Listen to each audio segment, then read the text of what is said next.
passer maintenant à notre séquence table ronde. Et donc, j'appelle à me rejoindre donc sur l'estrade Marie-Ève Biargue, qui est directrice du CEFEL, Centre d'expérimentation fruits et légumes basé à Montauban.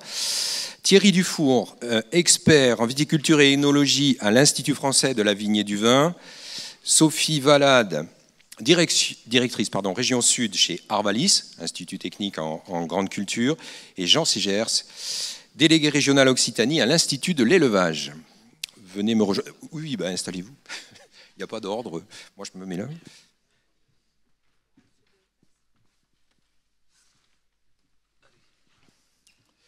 Bien, donc au cours de cette table ronde, nous allons recueillir, comme je le disais tout à l'heure, votre vision d'expert sur les changements qu'induit ce contexte du changement climatique et finalement cette urgence à agir aussi. Changement sur votre activité, mais aussi changement peut-être dans le métier de conseiller et dans la façon d'accompagner les agriculteurs. Alors, si ça marche, oui, parfait.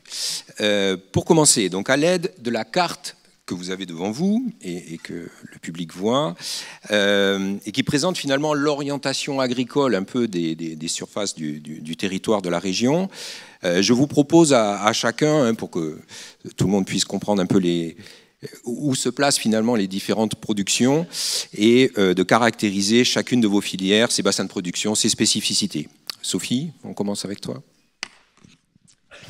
Oui, donc concernant les grandes cultures, en fait, elles sont plutôt cultivées, comme vous le voyez, plutôt à l'ouest la majorité des surfaces sont plutôt à l'ouest de notre région. Je ne sais pas si je rentre dans les chiffres, mais on est sur on a à peu près 1 million d'hectares de grandes cultures cultivées en Occitanie, avec en première espèce le blé tendre avec 300 000 hectares.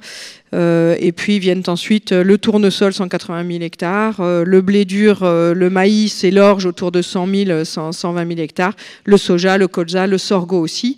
On est quand même la première région, je le dis, en production de soja et de sorgho, et la deuxième en blé dur et en tournesol. Si j'ai 2 minutes de plus, le bio, donc on est la première région de production de grandes cultures bio, voilà, avec 160 000 hectares. Et puis on est une région fortement productrice aussi de semences, donc ces grandes cultures et semences, donc de semences de maïs, mais aussi d'autres semences avec 52 000 hectares. Voilà à peu près. Et puis pour décrire un petit peu peut-être le sol ou les types de rotation, c'est une alternance de coteaux et de vallées. Donc on a plutôt des coteaux argilo-calcaires, que ce soit dans le Gers ou dans le Lauragais, de façon assez large, où on a des rotations qui sont plutôt en sec, enfin en pluvial, du blé, tournesol, blé, colza, on va dire de façon, ou orge, colza, pois, avec l'introduction un peu de protéagineux, et puis des vallées donc qui sont plutôt limoneuses, avec des rotations qui sont irriguées et qui sont principalement à base de cultures de printemps comme le maïs et le soja. Voilà. Merci. On poursuit. Allez, Thierry, pour la viticulture, 2 bassins de production, je crois. Oui, bonjour à tous. Donc le micro bien près du menton. Ouais. Merci.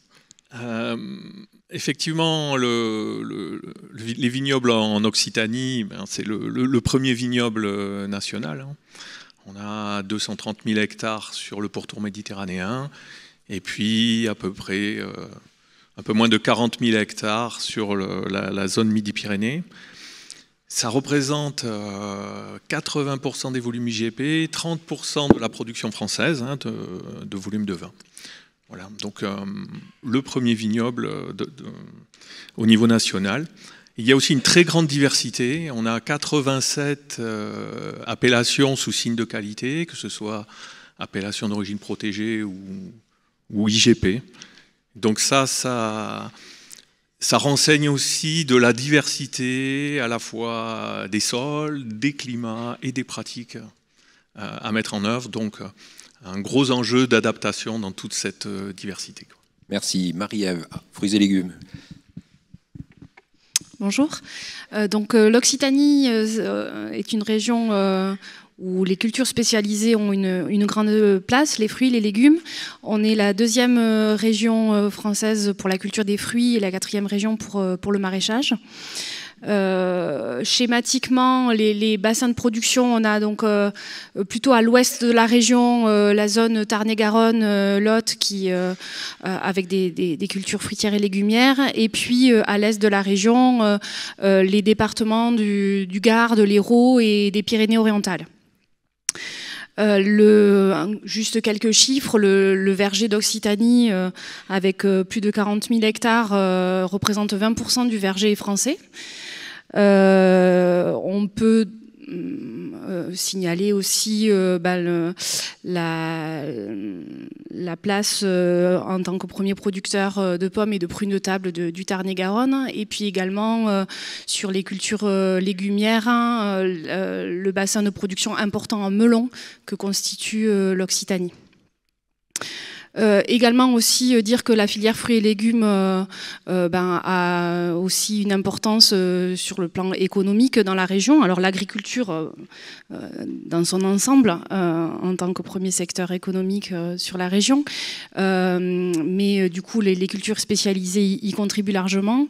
Et puis également souligner l'importance de l'emploi, puisque les cultures spécialisées donc, ont des besoins en termes de main-d'œuvre importants. Si on prend l'exemple du Tarn-et-Garonne, 68% de la main-d'œuvre agricole est utilisée pour les cultures de fruits et légumes. Donc vraiment l'importance de l'emploi dans nos filières. Merci. On finit, Jean, avec la filière élevage, ou les filières élevage, devront plus oui. dire. Bon, bonjour à tous. Donc pour rebondir sur ce que dit Marie-Ève, c'est qu'effectivement l'élevage, c'est un pourvoyeur d'emplois aussi important relativement aux productions végétales ou aux grandes cultures. Donc en Occitanie, les élevages sont concentrés plutôt dans les piémonts du nord et du sud de la région. Donc c'est tout ce qui tend vers le bleu ou vers le vert sur la carte. Donc c'est les zones où l'élevage est prédominant en termes d'activité agricole. Alors l'Occitanie, dire que voilà, c'est la première région ovine, puisque 2/3 du lait de brebis est produit dans la région, 1/3 de la viande ovine. L'autre cheptel important, c'est le cheptel bovin allaitant, puisqu'on est en 3e position à égalité avec Bourgogne-Franche-Comté sur le nombre de vaches allaitantes en fait pour l'Occitanie. Et je dirais que après, s'il y a encore 2 chiffres à donner, c'est peut-être donc on est aussi au 3e rang sur le secteur caprin. Donc ce qui est peut-être plus surprenant, mais pour ceux qui ne connaissent pas. Et puis sur la filière palmipède aussi à foie gras. Donc, mais là, donc on a des productions qui sont un peu plus concentrées sur le Gers, le Lot. Donc on ne voit pas trop sur la carte parce que c'est des activités souvent associées à des grandes cultures. Donc elles ne ressortent pas forcément comme le bleu et le vert. Voilà. Parfait, merci pour ce tour d'horizon. Alors, pour rentrer du coup dans le vif du sujet et d'échanger avec vous sur l'orientation de vos activités qu'induit le changement climatique, on va faire un rapide tour de table. Vous allez me citer pour vous les 2, voire 3 grands enjeux que pose le changement climatique selon vous pour vos filières. Alors, on commence. Jean. Alors oui, donc si on se limite à 2, je dirais que le premier problème posé par le changement climatique sur l'élevage, c'est son impact sur la production et la disponibilité des ressources alimentaires, notamment les fourrages, avec tout ce que ça implique au niveau difficulté à nourrir et couvrir les besoins des animaux au fil des ans. Le deuxième problème, c'est plus l'effet du stress thermique ou même du rayonnement, on pourrait dire, sur les animaux lors des pics extrêmes de chaleur. Donc où là, ça entraîne donc des baisses de production, des problèmes de perturbation du cycle de reproduction aussi des animaux, et bien sûr, il peut y avoir des problèmes de santé et de bien-être. Okay. Voilà. Stress climatique. Sur la filière fruits et légumes, 2 enjeux majeurs, Marie-Ève. Alors, Rapidement. Peut-être 3, rapidement. Donc, le premier enjeu, c'est évidemment l'enjeu de l'eau et des stress thermiques et de l'adaptation du matériel végétal, avec évidemment l'impact que peut avoir l'eau et les stress thermiques sur les rendements, sur la qualité de nos productions. Donc, on travaille, on a de nombreux projets sur la région autour de cette thématique-là. Donc des projets, bon, je ne parlerai pas de l'accès à l'eau et du stockage de l'eau, qui est évidemment important, mais si on parle de la technique, des projets donc liés sur l'optimisation des apports en eau, sur l'adaptation du végétal. Alors on est sur des cultures pérennes, donc avec des travaux qui sont évidemment longs pour acquérir des références solides, et puis également des projets autour de l'ombrage, du photovoltaïsme, d'accord, de l'agrivoltaïsme. Ok, merci. Pour poursuivre sur les plantes pérennes, Thierry, 2 enjeux. Alors au niveau des enjeux, je pense qu'il est important en viticulture de bien distinguer les régions climatiques qui sont vraiment très différentes, la partie méditerranéenne et la partie midi-pyrénéenne, on va dire, de l'Occitanie. En termes des enjeux en zone méditerranéenne, c'est vraiment, il faut se focaliser sur les réponses à apporter au stress hydrique et au stress thermique. Voilà. Et puis je dirais que sur la partie midi-pyrénéenne, les enjeux au niveau des sols, hein, comme facteur de résilience, comment entretenir les sols sur les facteurs de résilience, en considérant qu'on sera à pluviométrie constante dans les évolutions climatiques. Et merci. Un troisième enjeu quand même très important, qui concerne les aléas. Voilà. On voit sur la partie méditerranéenne quand même une exposition aux aléas, notamment aux aléas orageux, qui peuvent devenir un facteur important. Ok, je pense qu'on y reviendra tout à l'heure. Sophie, on termine. 2 enjeux. 2 enjeux, donc en se limitant, mais ça reprend... je pense qu'on peut dire aussi les collègues des autres filières. En grande culture, je dirais l'eau et le stress thermique, hein, donc stress hydrique, stress thermique, avec, on l'a vu, ça a été présenté, les premières conséquences, c'est les stagnations de rendement, la production de biomasse, les problèmes de fécondation ou de fertilité, on va dire, voilà, et des cycles qui sont différents, donc soumis... voilà, le stress hydrique, bien sûr, l'eau comme facteur de production, hein, avec une ETP qui augmente. Et puis le deuxième enjeu, moi je rebondis sur la gestion des aléas climatiques. Alors pour des cultures annuelles comme les nôtres, voilà, vous voyez l'année dernière, pour exemple, jusqu'en juin, enfin mai-juin, c'était très sec. On a même hésité à implanter certaines cultures de printemps. Puis après, il a plu pendant 2 mois jusqu'au 20 juillet. Et finalement, les rendements de ces cultures de printemps ont été bonnes, voire excellentes. Et puis là, je vais dire, problème d'implantation pour certaines céréales à paille, par exemple, cet automne, parce que de la pluie qui n'arrête pas. Donc voilà, donc c'est ces aléas-là qui sont vraiment voilà, le facteur le plus impactant. Parfait. Merci pour ce tour. Alors, Marie-Ève, oui, dis-moi. Juste peut-être un autre enjeu qui, je pense mes collègues seront d'accord, c'est aussi le développement de nouveaux bioagresseurs ou le développement de bioagresseurs qui étaient dans d'autres régions et qui aujourd'hui arrivent chez nous. Et ça, on va être confrontés de plus en plus sur nos cultures à de nouveaux bioagresseurs qu'il faudra gérer avec peu de solutions, malheureusement. Ok, tu as raison d'insister, merci. Donc du coup, par rapport aux enjeux que vous avez développés, pour lesquels on s'aperçoit que finalement il y a des très communs. Après, l'adaptation, du coup, c'est ce que vous allez décrire maintenant, c'est-à-dire quels sont les projets que vous travaillez autour de ces enjeux pour voilà, adapter vos filières de production à cette nouvelle donne du changement climatique. Sophie ? Alors, je vais commencer... Je ne sais pas si je vais tout dérouler. En tout cas, je vais dire il y a deux grandes voies. D'abord, on travaille et on a des projets autour de la conduite des cultures, hein, donc plutôt voilà, conduite des cultures, et puis d'autres projets autour des systèmes de culture.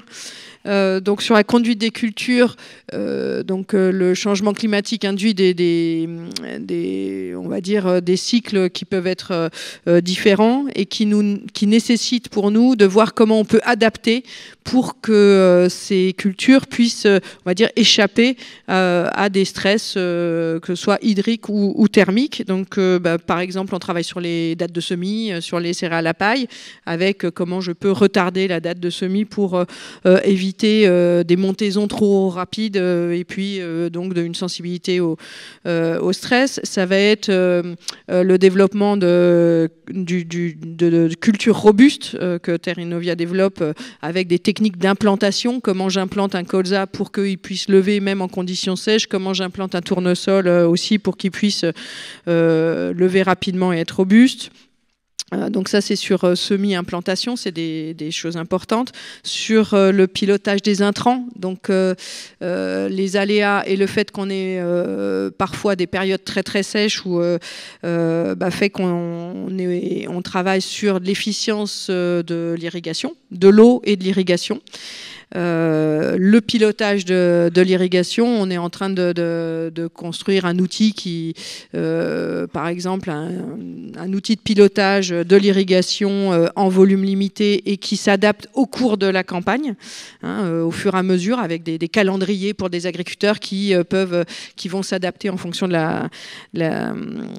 des conditions de l'année. Sur la nutrition azotée, fertilisation, comment donc on met au point un modèle qui est CHN, qui est testé par certains d'entre vous sur du pilotage intégral en fait de la fertilisation pour pouvoir positionner les apports au meilleur moment avant des pluies. C'est-à-dire que jusqu'à maintenant, on était beaucoup focus sur la plante et le stade de développement de la plante. Et maintenant, c'est les deux éléments. C'est à la fois le développement de la plante et à la fois les pluies annoncées pour améliorer l'efficience des intrants. Et puis dernier point sur cette conduite des cultures, et puis après je reviendrai peut-être je passerai la parole sur l'innovation variétale, bien sûr.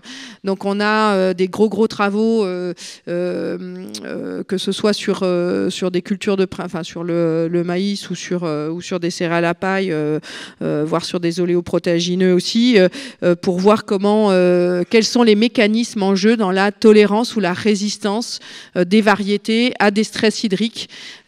Puisqu'on a, on a des variétés qui résistent plus ou moins. Donc cet après-midi, dans la partie grande culture, vous verrez, il y aura quelques exemples concernant le maïs, mais on travaille aussi sur les céréales à paille avec des outils assez puissants d'appui à la sélection, hein, aux sélectionneurs, pour pouvoir identifier quels sont les mécanismes en jeu et comment on pourrait sélectionner des variétés qui, à la fois sur les cycles et sur la tolérance au stress hydrique, qui sont adaptées à l'avenir.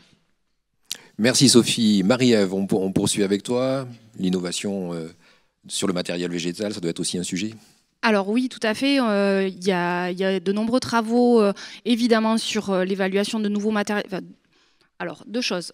L'évaluation de nouveaux matériels végétaux qui pourraient être mieux adaptés à ces conditions climatiques. Alors, déjà, évaluer comment se comportent les espèces qui sont couramment développées dans notre région, mais évidemment aussi évaluer de nouvelles espèces qui pourraient, dont les conditions de culture pourraient correspondre à nos conditions climatiques à venir. Donc, de nombreux projets sur des espèces de diversification, avec là aussi sur des cultures fruitières pérennes la complexité d'être sur une culture pérenne et du coup la durée que nécessitent ces travaux pour avoir des références solides. On a aussi des travaux qui sont discutés actuellement sur aussi l'impact du changement climatique sur la phénologie de nos cultures. Donc les collègues en Occitanie, des stations régionales, de la recherche, des instituts techniques travaillent ce sujet-là, qui est important puisqu'on constate évidemment un impact, on l'a vu tout à l'heure, du changement climatique sur la phénologie et des réactions du végétal qui jusqu'à présent n'avaient pas été observées. Et puis peut-être pour revenir sur l'eau, où on n'est que matériel, oui. On peut revenir sur l'eau. Également, on a de nombreux projets en Occitanie qui travaillent ce sujet-là en termes des besoins en eau, d'optimisation des apports, de pilotage au niveau des apports d'irrigation. Donc on ne va pas tous les citer. Cet après-midi, on aura des exemples sur ces projets-là, avec des travaux en culture fruitière et en culture légumière qui permettront d'optimiser les apports d'irrigation. Tu as insisté tout à l'heure quand même sur le suivi de nouveaux bioagresseurs. Comment vous vous organisez, ou est-ce que vous avez des travaux sur ce sujet ? Alors oui, évidemment, on s'adapte finalement aux bioagresseurs que nos producteurs rencontrent dans leur verger, dans leur culture, et donc on intègre dans nos travaux d'expérimentation ces nouveaux bioagresseurs, ou les bioagresseurs qui étaient présents mais un peu plus latents, et donc on met en place des expérimentations à la fois sur une lutte sur l'efficacité de produits, de solutions diverses vis-à-vis de ces bioagresseurs, et puis aussi des approches systémiques qui intègrent l'ensemble des bioagresseurs pour une stratégie globale et efficace. Ok, merci. Si je peux juste rajouter un truc, je pense aussi que le suivi des parcelles agriculteurs au regard de ces nouveaux bioagresseurs sera aussi un sujet que l'on devra... C'est en amont, en fait, essentiel pour ensuite pouvoir mettre en place des travaux de recherche et d'expérimentation. Merci. Thierry, pour la viticulture, quelques exemples de travaux. Voilà, quelques exemples. On va rejoindre ce qui a déjà été présenté. En termes de stratégie, il y a tout ce qui va concerner les conduites de la vigne. Donc essentiellement sur le bassin méditerranéen, avec ou sans irrigation, et avec des objectifs d'efficience et de pilotage, évidemment. Donc là, il y a énormément de points à développer. Il y a aussi tout ce qui va être protection de la vigne. La vigne, aujourd'hui, je parle de la protection physique. Aujourd'hui, la vigne n'a pas de protection. Contrairement à l'arboriculture, et l'utilisation de filets, que ce soit des filets de protection contre la grêle ou contre le soleil, ces filets d'ombrage sont aussi des points qu'on travaille. Autre point, autre stratégie, tout ce qui va concerner les sols et la protection des sols, les couvertures de sol, comment on protège, comment on favorise la vie des sols pour effectivement être plus résilient, plus adapté. Et puis, je dirais pour finir, tout ce qui va être utilisation de la diversité du matériel végétal, que ce soit dans la partie aérienne, avec tous nos cépages, mais aussi toutes les créations variétales qui sont en cours, notamment pour résister aux maladies, mais également pour le système racinaire, donc tous les porte-greffes qui sont également travaillés aujourd'hui pour apporter des réponses justement d'adaptation de nos différentes viticultures dans la région. Oui, important d'insister sur les différentes viticultures.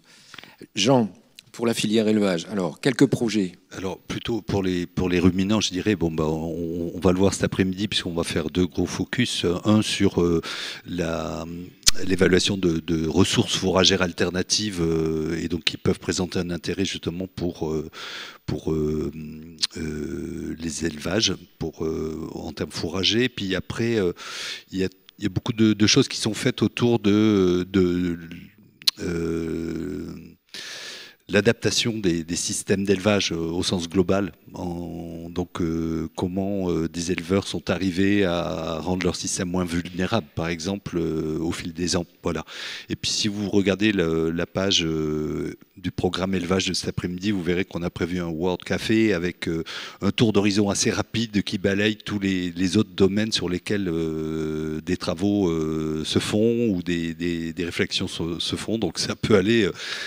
bien sûr de l'adaptation des bâtiments aux conditions estivales, à la sélection génétique animale sur la thermotolérance des animaux, jusqu'à la maîtrise des process de technologie fromagère fermière, quoi, hein, donc en période estivale notamment. Donc il y a pas mal de choses et on fera un tour d'horizon en début d'après-midi si ça intéresse le public.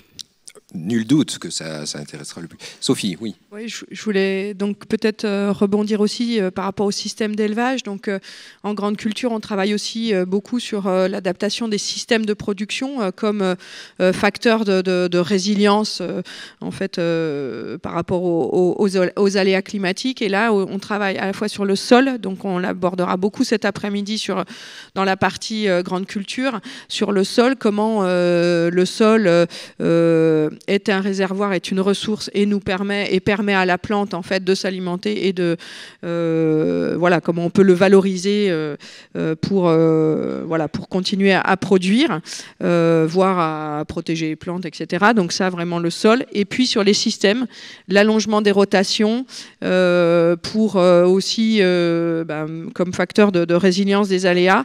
Et là, allongement des rotations, ça veut dire aussi intégration de nouvelles espèces qui n'étaient pas forcément historiquement dans les différents secteurs, hein, qui ne sont pas forcément non plus complètement... qui sont des espèces qu'on cultive déjà chez nous, mais qui n'étaient pas forcément développées. Et donc, par exemple, le projet CIPRE, on y reviendra peut-être un peu cet après-midi, mais le projet CIPRE, qui est un projet inter-institut grande culture, qui va tester et mettre dans les stations expérimentales des instituts, qui va tester en fait des systèmes très innovants avec des couverts, des cives, la couverture 100%, des cives, des rotations qui passent de 2 à 7 ans, notamment dans le laurier, etc. Donc ça, c'est un facteur important. Puis je voudrais dire que ça implique aussi le fait de faire de nouvelles cultures dans un territoire. Ça implique aussi une activité filière. Donc je pense que c'est ce qui a été dit tout à l'heure, notamment par le directeur de l'ADEME, en disant c'est l'approche système et filière. Donc là, un bon exemple, c'est ce qu'a mis en place la filière protéagineuse avec Fileg. Sur comment j'introduis, comment je vois que des espèces protéagineuses peuvent avoir un intérêt dans les systèmes et comment je construis une filière pour que ce que l'on va produire va pouvoir être utilisé et valorisé. Voilà. Deuxième. Merci de ce point important et de rappeler que ce changement climatique engage toute la chaîne. Alors du coup, dernière séquence de notre table ronde sur l'accompagnement finalement des producteurs. Aujourd'hui, on a un public majoritairement constitué de conseillers agricoles auprès qui travaillent auprès des producteurs. En tant qu'institut technique, vous êtes donc en appui des conseillers dans l'exercice de leur mission. Pour vous, qu'est-ce que ce contexte du changement climatique change dans l'approche du conseil aux agriculteurs? Sophie, tu as le micro. J'ai le micro, donc je vais commencer par deux choses. Nous, c'est se dire... il y a plusieurs éléments qui changent. D'abord, fournir des outils d'aide à la décision ou au choix, à la décision, et non plus, puisqu'on est passé de solutions, on va dire un problème, une solution, à des solutions qui peuvent être différentes en fonction des exploitations agricoles, plus systémiques, etc. Donc c'est plutôt construire des outils d'aide au choix. Qui peuvent être aussi des outils d'aide à la réflexion de techniciens quand ils sont aussi avec leurs agriculteurs. Donc ça peut être des outils de pilotage, de conduite des cultures, je sais pas, par exemple, bilan hydrique, ou etc. Enfin, des choses qui sont vraiment... voilà. Mais ça peut être aussi, on a, et cet après-midi, ça va être présenté, un outil de simulation, en fait, d'assolement en conditions climatiques futures.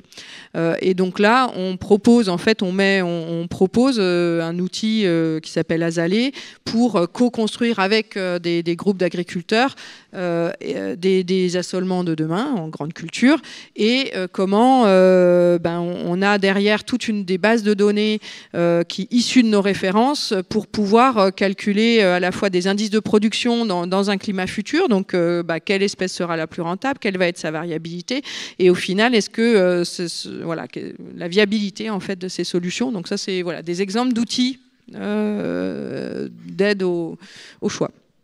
Merci. On continue, Marie-Ève. De ton point de vue, qu'est-ce que ça change ?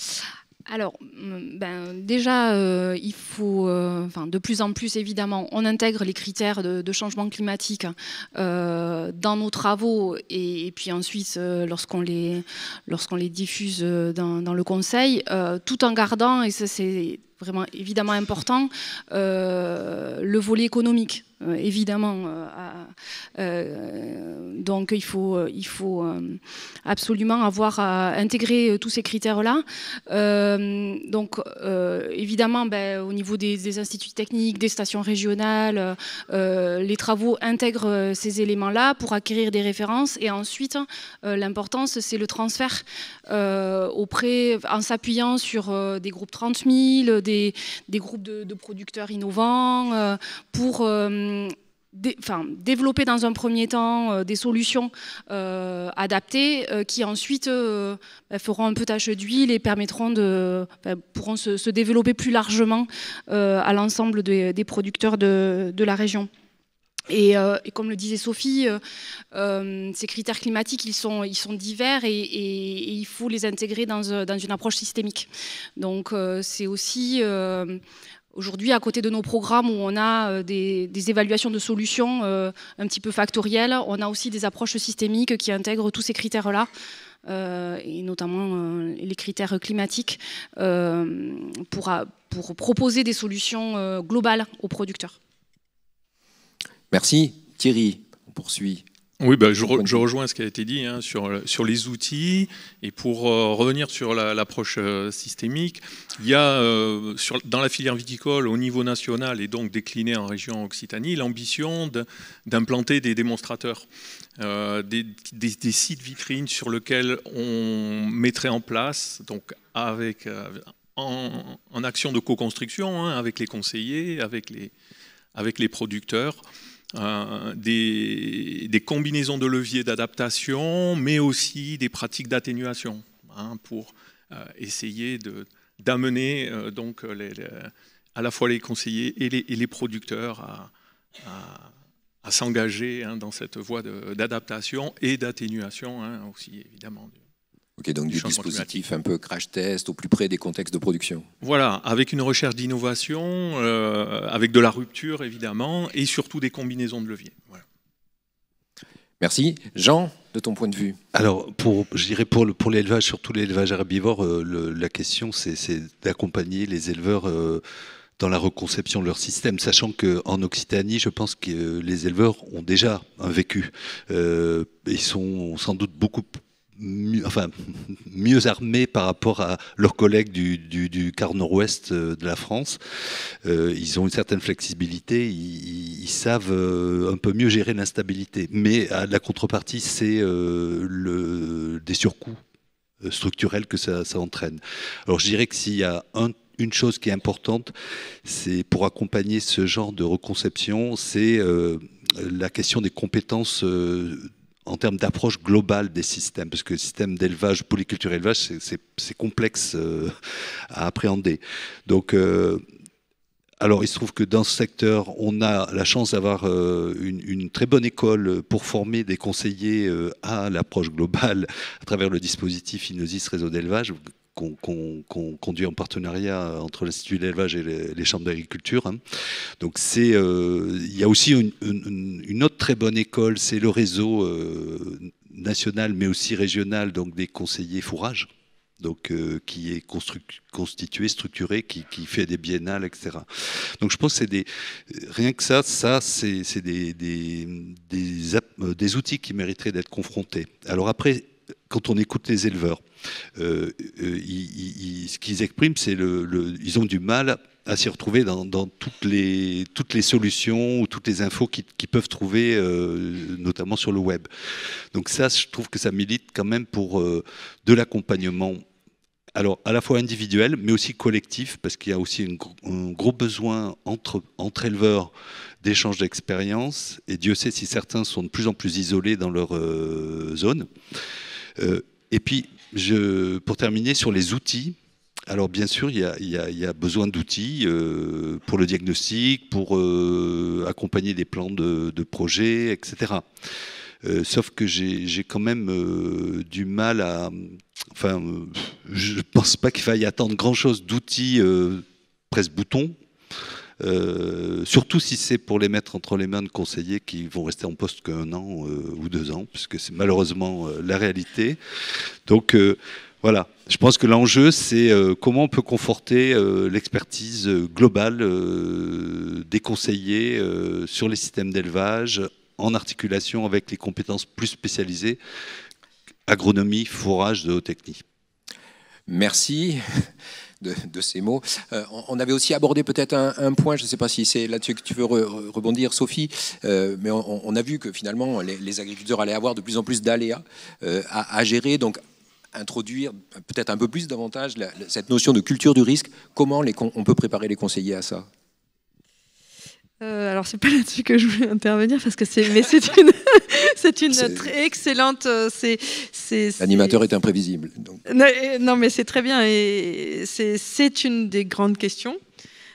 Pour nous, même sur des choses qui peuvent paraître simples, hein, là, je vais dire cette année où on dit semer plus tard parce que comme ça, voilà, vous pourrez éviter avec les automnes chauds l'invasion de pucerons qui sont vecteurs de virose. Cette année, par exemple, c'est compliqué parce qu'il y a quand même et surtout dans l'ouest de la région, quelques surfaces qui ne sont pas semées. Donc, comment, en fait, quel risque on fait prendre à l'agriculteur et quel risque lui accepte de prendre et en toute connaissance de cause. Donc c'est ça aussi comment il va, voilà, donc ça c'est par rapport à la technique, comment on peut lui dire si tu fais ça potentiellement voilà les risques encourus ou voilà, on peut plus uniquement parler d'efficacité avec un chiffre, voilà, même passer après c'est sur d'autres domaines, mais même passer des RC-tri ou des choses comme ça, c'est plus compliqué, c'est plus, voilà, on a des outils qui permettent de qualifier le risque, mais je pense que on doit nous progresser dans notre évaluation et la communication auprès des agriculteurs, ça c'est sûr. Je parle pas du risque économique, financier, de gestion qui est important et où il y a aussi d'autres interactions géopolitiques qui interfèrent, hein, donc voilà, donc qui complexifient encore. Mais ça, pour nous, c'est un enjeu. Et puis moi, je voulais parler aussi du territoire, alors de 2 choses. Je voulais parler de comment on capte mieux toutes les idées et les succès des agriculteurs. Pour nous, ça c'est vraiment un enjeu important avec vous, avec les organismes de développement, tout ça, pour vraiment capitaliser là-dessus et voir après. Et l'autre enjeu pour nous, c'est de se dire, on a des plateformes de démonstration. Pour nous, CIPRE en grande culture, c'est un exemple. Mais sur quel territoire ce qu'on a acquis là peut être valable et comment on extrapole ces références. Donc voilà, et ça c'est des enjeux compliqués parce que c'est à la fois du collectif, on est plus éloigné, mais en même temps faut aller chercher les agriculteurs. Tu parlais des éleveurs qui viennent pas forcément, qui sont un peu isolés. Enfin voilà, tout ça. C'est des grands enjeux. Donc on n'est pas trop nombreux dans nos différentes instances, quoi, chambre d'agriculture, institut et organismes de développement. Merci Sophie d'insister sur ce volet un peu track à l'innovation, et on a un dispositif un peu en région où on essaye de mettre en avant des agriculteurs innovants pionniers avec Aglaé. Est-ce que quelqu'un veut rebondir un peu sur cette notion de gestion du risque ?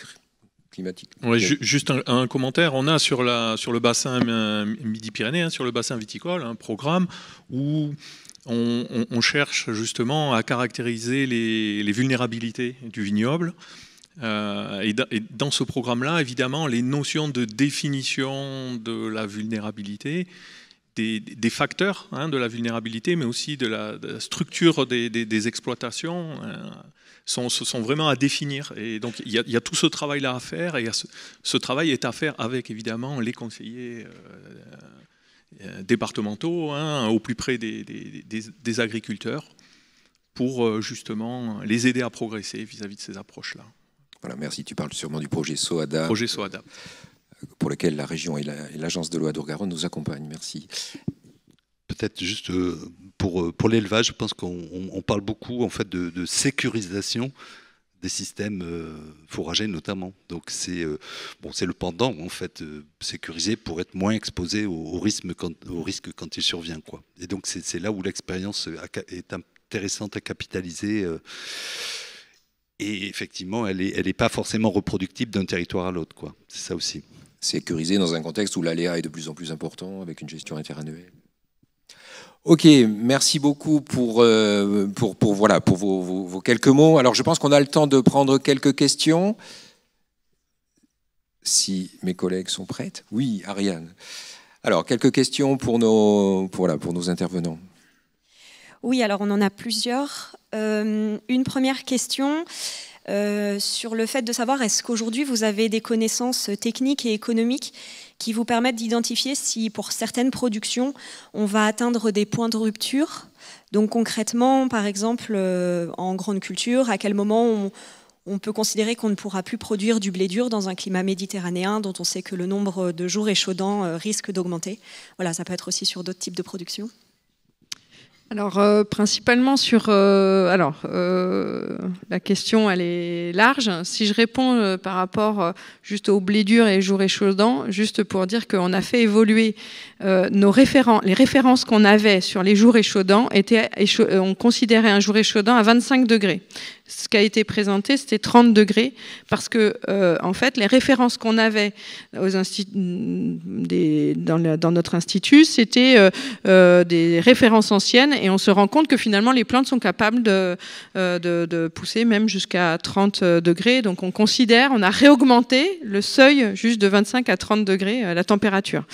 Voilà, pour vous dire que, en fait, il y a c'est la capacité d'adaptation des espèces. Je ne sais pas si on est vraiment arrivé au bout, en fait, entre le stress hydrique et le stress thermique. C'est des notions qu'on a sur lesquelles qui sont souvent couplées. Ça, c'était, voilà. Après, à partir de quand on considère que on est à la rupture et qu'on ne produit pas assez, que les rendements sont trop faibles ou qu'on ne produit pas assez pour du blé dur, notamment dans l'est dans la partie méditerranéenne. Nous, on a une approche dans notre institut qui est au niveau économique, viabilité du système de production et de la pérennité de l'exploitation agricole et du système de production. Donc à partir d'un moment, c'est-à-dire qu'on va plus considérer, on va travailler sur des rotations, sur des assolements, ou des systèmes de culture. Donc on n'est plus forcément à une espèce, c'est-à-dire qu'on va pouvoir dans un assolement cultiver une espèce qui n'est pas forcément rentable, mais qui apporte un service à la rotation, par exemple. Donc ça peut se faire. Et puis après, on travaille sur du multicritère, c'est-à-dire qu'il y a l'économie. Il y a aussi la répartition du travail, les IFT, tout ça. Donc on arrive sur des notions de multicritères. Et c'est après, donc toutes c'est des notions un peu plus complexes, mais à partir du moment où une espèce n'apporte plus dans la rotation, n'apporte pas d'avantage dans la rotation, n'est plus productive et n'est pas rentable, etc. Effectivement, on peut se poser la question de la maintenir. Nous, on n'est pas, moi, en tant qu'Arvalis, on est là pour la pérennité des exploitations agricoles. Ça, je le dis. Après, juste aussi pour le blé dur, quand on fait le calcul sur les 10 dernières années avec des chiffres CER 31, le blé dur est toujours plus rentable que le blé tendre. C'est pas pour ça qu'on a une marge supérieure à 0. Il est toujours plus rentable que le blé tendre. Par contre, la rentabilité est très variable d'une année à l'autre. Donc juste, je le dis, c'est pas pour... voilà, mais regardons bien, en fait, la réalité des chiffres, hein, plutôt que la perception. Et après, dans la notion de risque, après je m'arrêterai là, parce que si vous me branchez sur le blé dur, je peux en parler longtemps, mais le blé dur, justement, est perçu comme une culture à risque, parce que, et c'est la réalité, on a des critères qualité qui sont très variables d'une année à l'autre, et le poids de ces critères qualité dans la rémunération des agriculteurs est aussi variable et pas connu avant récolte. Donc c'est ça qui entraîne la variabilité importante. Voilà. Puis après, Merci. Question suivante. Alors une question sur les travaux que vous conduisez sur les nouvelles filières, nouvelles cultures, nouvelles productions, peu ou pas présentes à ce jour sur nos territoires. Ça s'adresse à qui souhaite répondre. Qui veut bien? Qui s'y lance? Marie-Ève. Donc, effectivement, comme je l'ai dit tout à l'heure, on a des travaux globalement au niveau de la région sur de nouvelles cultures, hein, de nouvelles espèces qui seraient peut-être mieux adaptées aux conditions climatiques qui nous attendent. Après, comme je le disais, l'acquisition de références sur ces nouvelles cultures, elle est forcément longue. Donc aujourd'hui, on n'a pas forcément toutes les références sur des cultures. Quand j'entends culture diversifiée, ça peut être de l'avocatier, ça peut être du manguier, des agrumes évidemment. Donc là, vraiment les travaux débutent. Enfin, certaines sont plus avancées que d'autres, mais les travaux débutent.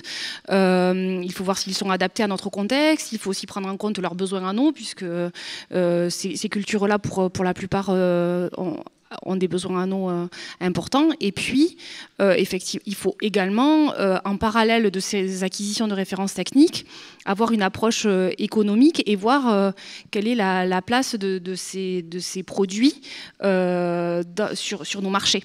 Parce qu'évidemment, développer des cultures diversifiées qui ensuite auraient du mal à être commercialisées, ou avec le couple rendement-prix qui n'est pas satisfaisant, je rejoins Sophie, il faut vraiment aborder les choses globalement sur la pérennité de nos exploitations. Et donc, même si nous, on travaille sur des références techniques, il faut vraiment aussi intégrer l'approche commercialisation. Qu'est-ce qu'on va faire de nos produits et à quel prix? Ok, merci. Autre question? Une autre question qui s'adresse à vous tous. Comment voyez-vous aujourd'hui et à venir le travail entre les différentes filières pour mieux avancer ensemble face au changement climatique et ne pas seulement travailler dans sa filière? Voilà, pour mieux avancer ensemble face au changement climatique et pour mieux travailler ensemble à l'échelle des territoires. Vous avez 2 heures. Non, c'est une blague. Ça, c'est, je pense, un enjeu pour nous, hein, l'interfilière. Comment est-ce possible ou est-ce envisageable de cultiver entre des arbres? Ça s'appelle l'agroforesterie, donc on y travaille, pas forcément qu'avec des arbres fruitiers, mais ça c'est selon les secteurs. Dans les vignes, la polyculture, l'élevage et la culture, c'est des thématiques qui sont abordées, je pense qu'on a progressé, mais qui sont abordées notamment en région, localement, hein, sur le territoire Occitanie. Nous, c'est un exemple autre qui n'est pas dans la région. On a travaillé sur des rotations avec de la lavande dans le bassin plus méditerranéen en Provence. Lavande notamment, d'autres espèces aussi, qui sont des filières plutôt réduites, mais avec lesquelles on peut travailler. On travaille aussi à un mélange, je vais dire, à semer dans une même parcelle le pois et le blé. Ou du pois chiche et du blé dur, ou du pois et du blé, voilà. Donc tout ça, on le travaille sur à la fois à l'intérieur d'une même parcelle, sur des grandes cultures à l'intérieur d'une même parcelle, sur différentes espèces. Par contre, la synergie, effectivement, peut-être qu'on a travaillé encore plus ensemble. Thierry, pour rebondir. Oui, mais je pense qu'il y a déjà des projets communs, inter-instituts notamment, et moi je pense à l'entretien des sols, la couverture des sols. On a beaucoup de choses à apprendre, des grandes cultures sur des semis temporaires, voilà, les positionnements, les variétés qu'on va utiliser, etc. Voilà. On a beaucoup à apprendre aussi en arboriculture sur les approches de protection, notamment tout ce qui va être barrière mécanique.